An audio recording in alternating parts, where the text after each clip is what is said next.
2021 yildan buyon o'tkazib kelinayotgan Bo'zatov Fest yoshlar ovozi tanlovi bu yil ham iste'dod egalarini bir sahnada jamlamoqda.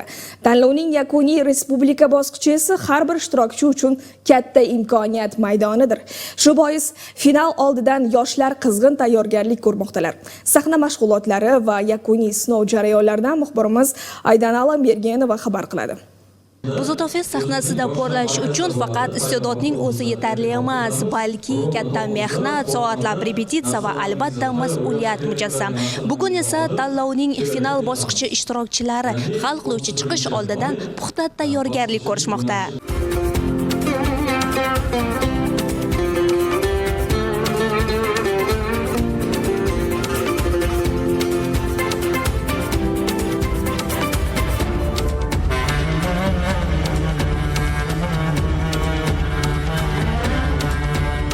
Har bir qatnashchi o'z repertuari ustida ishlamoqda. Sahna madaniyatni takomillashtirib, tomoshabinlar va hakamlar hay'ati oldiga munosib chiqish qilishga intilmoqda. Tayyorgarlik jarayonlari nafaqat tanlov oldidan olib borilayotgan mashg'ulotlar, balki yosh iste'dodlar uchun katta tajriba maktabiga ham aylandi.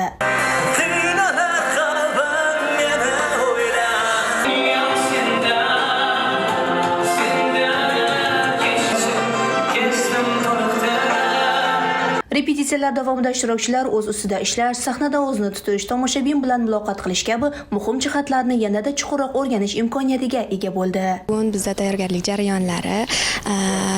jarayoni bo'lishiga qaramasdan barchamizda hayajon bor.